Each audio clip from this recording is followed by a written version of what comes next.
বিশ্বকাপের চূড়ান্ত স্কোয়াড ঘোষণার ঠিক আগের মুহূর্ত, আর সেই ম্যাচে যেন ভেঙে পড়ল নেইমার জুনিয়রের সবকিছু। সান্তোসের হয়ে করিতেবার বিপক্ষে মাঠে নেমেছিলেন ব্রাজিলিয়ান এই সুপারস্টার, কারণ এই ম্যাচটাই ছিল বিশ্বকাপের আগে নিজেকে প্রমাণ করার শেষ সুযোগ। কিন্তু ম্যাচের শুরু থেকে যেন দুঃস্বপ্ন দেখতে থাকে সান্তোস। ডিফেন্সের একের পর এক ভুলে প্রথমার্ধে 3 গোল হজম করে তারা। পুরো স্টেডিয়াম তখন স্তব্ধ, আর ক্যামেরা ঘুরে ঘুরে দেখাচ্ছিল নেইমারের হতাশার মুখ, কারণ সবাই জানতো এই ম্যাচের পারফরম্যান্সই হয়তো ঠিক করবে তার বিশ্বকাপের ভবিষ্যৎ। দ্বিতীয়ার্ধে অবশ্য কিছুটা বদলে যায় ম্যাচের গতি। সান্তোস আক্রমণে উঠতে শুরু করে, নেইমারও কয়েকটি দারুণ সুযোগ তৈরি করেন, কিন্তু তখনই আসে সবচেয়ে বড় ধাক্কা।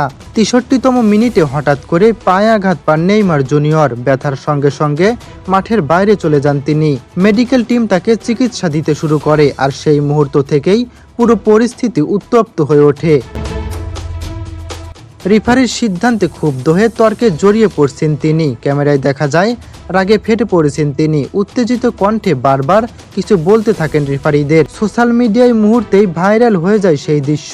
অনেক ফুটবল বিশ্লেষক বলছেন বিশ্বকাপের আগে এমন আচরণ তার জন্য নেতিবাচক হতে পারে, কারণ ব্রাজিল কোচ কার্লো আনচেলত্তি আগেই জানিয়ে দিয়েছিলেন দলে জায়গা পেতে হলে নেইমারকে শতভাগ ফিট থাকতে হবে এবং মাঠে পারফরমেন্স করতে হবে। কিন্তু এখন পরিস্থিতি পুরো উল্টো। একদিকে ইনজুরির শঙ্কা, অন্যদিকে মাঠের বাইরের বিতর্ক। সব মিলিয়ে নেইমারের বিশ্বকাপ যাত্রা এখন অনিশ্চয়তার দিকে। তবুও ব্রাজিল সমর্থকদের বিশ্বাস শেষ মুহূর্তে আবারও চমক দেখাতে পারেন এই তারকা। এখন শুধু একটাই অপেক্ষা, ব্রাজিলের চূড়ান্ত বিশ্বকাপ স্কোয়াডে কি থাকবে নেইমার জুনিয়রের নাম?